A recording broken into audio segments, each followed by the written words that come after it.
Hello student, मैं Renu Dwivedi RD creation channel पर आपका हार्दिक स्वागत है।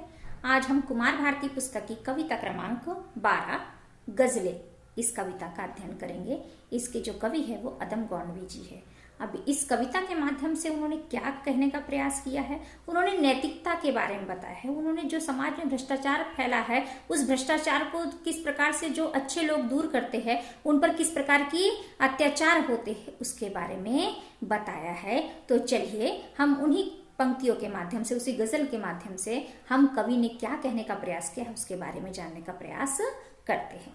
प्रथम दो पंक्तियां देखिए। पहली दो पंक्तियां। दिल के सूरज को सलीबों पे चढ़ाने वालों, रात ढल जाएंगी एक रोज जमाने वालों। यहाँ पर क्या कह रहे हैं कि जो व्यक्ति दूसरों की मदद करता है, जो व्यक्ति दूसरों के लिए हमेशा प्रयास करता है, कार्य करता है, ऐसे व्यक्तियों को, हे भ्रष्टाचारी व्यक्तियों, तुम हमेशा उसे सूली पर चढ़ाते हो। अर्थात कि तुम उन्हें कई प्रकार की यातनाएं देते हो, कई प्रकार के कष्ट देते हो, किंतु भले ही आज तुम्हारा समय हो। यानी अत्याचारी व्यक्तियों को समझाते हुए, अत्याचारी व्यक्तियों को बताते हुए कवि क्या कह रहे हैं कि हे अत्याचारी व्यक्तियों, भले ही आज तुम्हारा समय हो, भले ही आज तुम हर एक व्यक्ति पर जो अच्छे कार्य करता है, जो दूसरों की मदद करता है, ऐसे व्यक्तियों को बहुत यातनाएं देते हो, बहुत पीड़ा पहुंचाते हो, उन्हें सूली पर चढ़ाते हो, किंतु एक समय ऐसा आएगा कि जो तुम्हारी भ्रष्टाचार की रात है वो भी ढल जाएगी। यानी आज भले ही तुम्हारा समय है और जो दूसरों की मदद करता है, जो दूसरों की सहायता करते हैं, ऐसे व्यक्तियों को तुम भले ही सूली पर चढ़ाते हो, ऐसे व्यक्तियों को भले ही तुम पीड़ा पहुंचाते हो, कष्ट पहुंचाते हो, किंतु एक ना एक दिन समय ऐसा आएगा कि जो तुम्हारी भ्रष्टाचार की रात्रि है वो भी ढल जाएगी। अगली दो पंक्तियां। मैं तो खुशबू हूं, किसी फूल में बस जाऊंगा, तुम कहां जाओगे कांटों के बिछाने वाले। और क्या कह रहे हैं कि दुनिया में ऐसे व्यक्ति है जो जिसकी मदद करता है, हमेशा दूसरों की जो मदद करता है, जो मददगार व्यक्ति होता है, उसे हमेशा सभी अपनाने को तैयार रहते हैं। तो मैं तो ऐसा ही व्यक्ति हूँ और मैं ऐसा व्यक्ति हूँ, एक फूल, जिस प्रकार मैं ऐसी खुशबू हूँ जो हर एक फूलों में बाद में समा जाऊंगा। यानी मेरे जो सिद्धांत है, मेरे जो नैतिकता है, उसके आधार पर लोग जो है मुझे अपना लेंगे, किंतु तुम्हें कौन पूछेगा, क्योंकि तुमने हमेशा समाज के मार्ग पे हमेशा कांटे ही बिछाए है। और ऐसे व्यक्तियों को, जब तुम्हें सहायता की जरूरत पड़ेगी, तब ऐसे व्यक्तियों को समाज यह पूछेगा भी नहीं।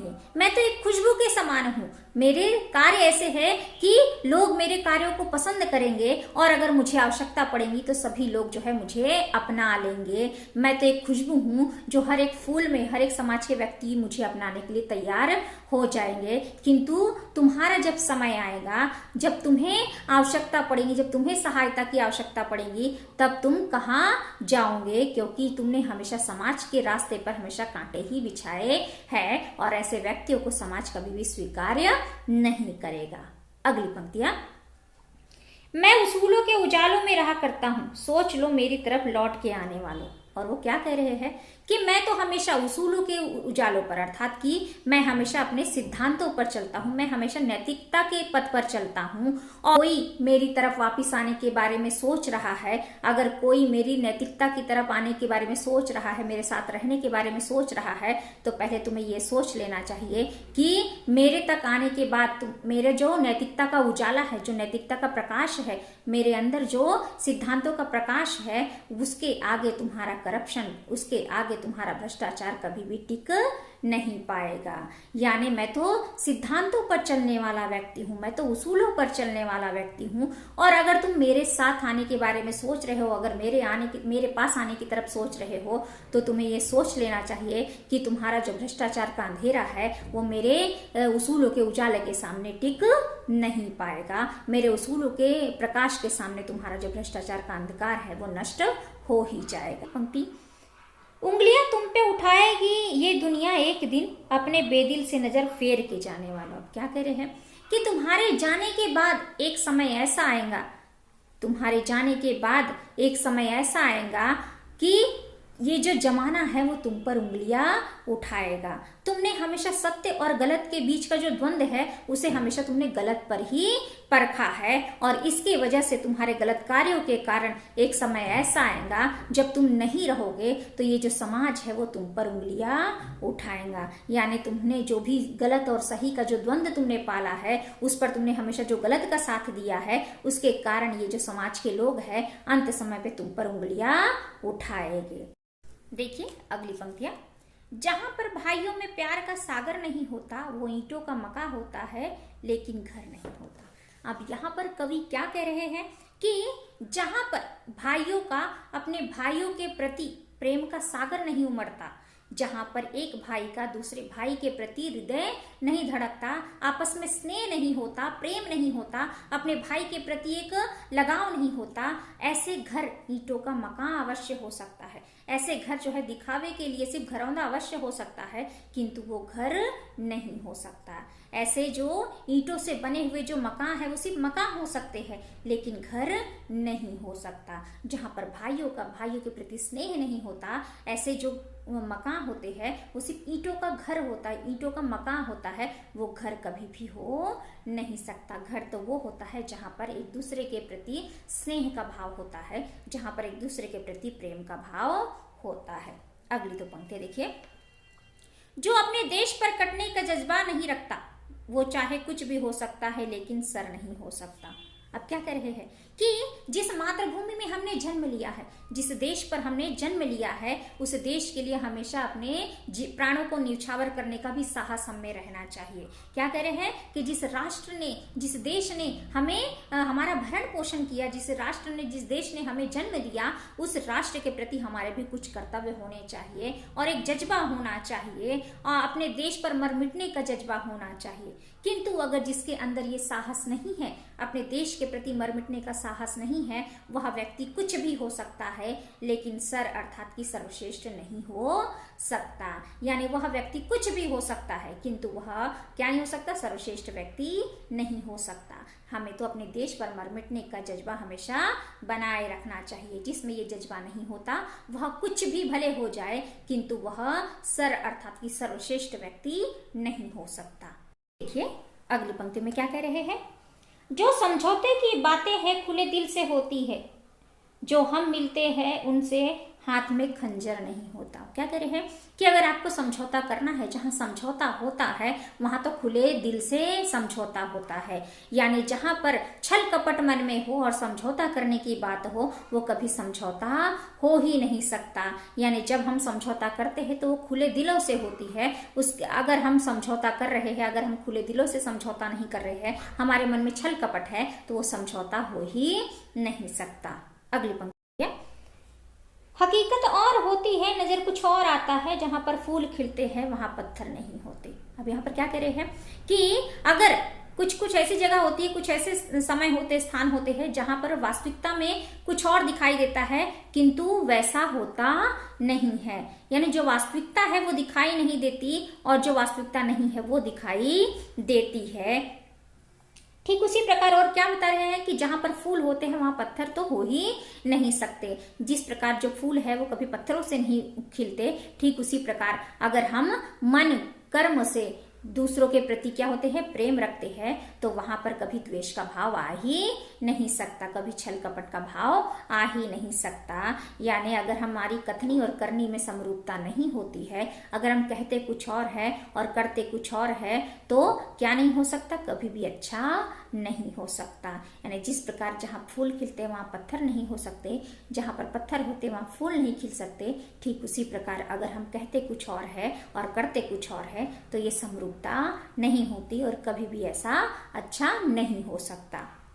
अगली दो पंक्तियां देखिए, जो एक सीमा में रहकर रोशनी देता है बेदिल को, वो जुगनू तो हो तो लेकिन कभी दिनकर नहीं हो सकता। क्या कह रहे हैं, जो एक सीमित परिधि में रहकर दूसरों की मदद करता है, जो एक सीमा में रहकर दूसरों की मदद करने का प्रयास करता है, वह तो एक जुगनू के समान अवश्य हो सकता है किंतु वो एक दिनकर के समान, एक सूर्य के प्रकाश की तरह कभी भी चमक नहीं सकता। यानी जिसने एक अपनी सीमा बांध ली है कि मुझे इस सीमा में रहकर ही दूसरों की मदद करना है, तो वो एक जुगनू के प्रकाश की भांति होता है, वो एक जुगनू ही हो सकता है, वो कभी भी दिनकर के समान प्रकाशित नहीं हो सकता है। देखिए अगली पंक्ति, एक कदम चलते हैं और चल के ठहर जाते हैं, हम तो अब वक्त की आहट से भी डर जाते हैं।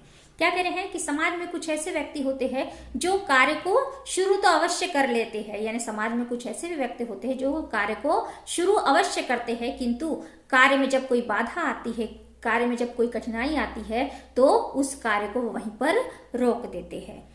किंतु कुछ ऐसे भी व्यक्ति होते हैं जो वक्त की आहट से, यानी कार्य में आने वाली कठिनाइयों के डर से ही, भय से ही उस कार्य को शुरू ही नहीं करते। कुछ व्यक्ति ऐसे होते हैं जो कार्य को प्रारंभ अवश्य करते हैं, किंतु कठिनाई आने पर मार्ग में उस कार्य को वो बीच में रोक देते हैं। किंतु कुछ तो ऐसे होते हैं जो कार्य को प्रारंभ ही नहीं करते हैं, शुरू ही नहीं करते हैं। वो इसी आहट से डर जाते हैं कि मेरे सामने कोई कठिनाई आएगी तो मैं क्या करूंगा।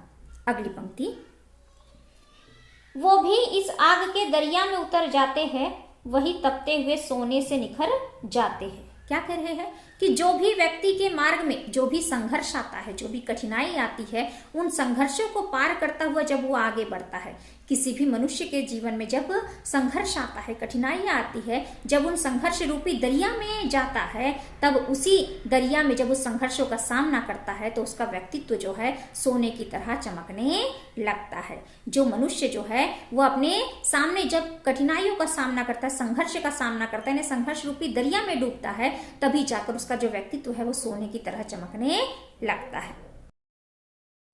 देखिए अगली पंक्तियां, भीड़ के साथ चले हैं वो उधर जाते हैं, हम तो खुद राह बनाते हैं इधर जाते हैं। अब यहाँ पर कवि अदम गोंडवी जी क्या कह रहे हैं कि कुछ व्यक्ति जो होते हैं वो भीड़ का हिस्सा बनना पसंद करते हैं। कुछ जो व्यक्ति होते हैं वो भीड़ के साथ चलना पसंद करते हैं, और भीड़ ने जो मार्ग बनाई है, भीड़ ने जो रास्ता बनाया है, उसी मार्ग पर, उसी रास्ते पर चलना पसंद करते हैं। किंतु हम तो ऐसे हैं जो अपने काबिलियत के दम पर, हम तो ऐसे हैं जो अपना रास्ता स्वयं निर्माण करते हैं। यानी भीड़ किसी के बनाए हुए रास्ते पर हम चलना पसंद नहीं करते, हम तो अपना मार्ग स्वयं ही निर्माण करते हैं, हम अपने मार्ग का निर्माण स्वयं ही करते हैं। किंतु कुछ ऐसे व्यक्ति होते हैं जो भीड़ के द्वारा बनाए हुए जो मार्ग है, भीड़ के द्वारा जो बनाए हुए रास्ते हैं, उसी पर चलना पसंद करते हैं। किंतु हम तो ऐसे हैं जो अपनी मेहनत से, अपने परिश्रम से हम अपने रास्ते का निर्माण स्वयं ही करते। देखिए अगली पंक्ति, मेरी कश्ती का खिवैया है मुहाफिज तू है, कितने आते हैं यहाँ कितने भंवर जाते हैं। क्या कह रहे हैं कि संसार रूपी सागर में जो जीवन रूपी नाव होती है, वो इस संसार रूपी सागर में जीवन रूपी नावें जो है वो भंवर में फंस जाती है, संघर्षों में फंस जाती है, और कितने ही जीवन जो है इस संसार रूपी सागर में समा जाते हैं। ये जो संसार रूपी सागर है उसमें जो जीवन रूपी नावें हैं हमारी, वो कितने ही भंवर होते हैं, और उन भंवरों में समाकर हमारी जो जीवन रूपी नावें है वो उनमें समाहित हो जाती है, या उसमें समाकर वो नष्ट हो जाती है।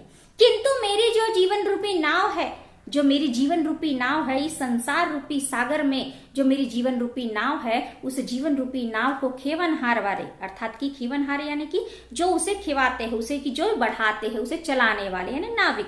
क्या कह रहे हैं कि मेरी जो जीवन रूपी नाव है उसे तो चलाने वाले स्वयं मेरे ईश्वर है, और वही मेरे मुहाफिज भी है, अर्थात कि वही मेरे रक्षक भी है, जो आने वाले कई भंवरों से वो मेरी रक्षा करेंगे। यानी कि मुझे तो कोई भी परेशानी नहीं है, मुझे तो कोई भी भय नहीं है, क्योंकि मैंने अपना सर्वस्व जीवन जो है मैंने अपने ईश्वर को समर्पित कर दिया है। और जब भी मेरे जीवन में कोई संकट आएंगे, जब भी मेरे जीवन में कोई परेशानी आएंगी, तो मेरे जो मुहाफिज है, अर्थात कि मेरे जो ईश्वर है, वो मेरी रक्षा करेंगे। देखिए अंतिम दो पंक्तियां, जब भी आते हैं मेरी आंख में आंसू बेदिल, जख्म सीने के मेरे और निखर आते हैं।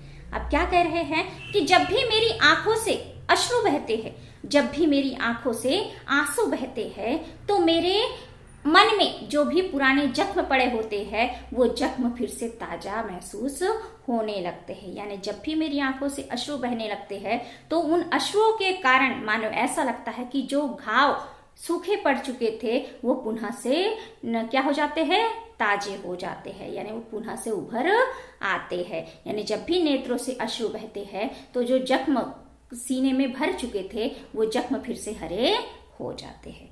मैं आशा करती हूँ आपको ये कविता समझ में आ गई होंगी। आपको ये कविता कैसी लगी, भावार्थ कैसा लगा, कमेंट करें और मेरे चैनल को सब्सक्राइब करें। धन्यवाद।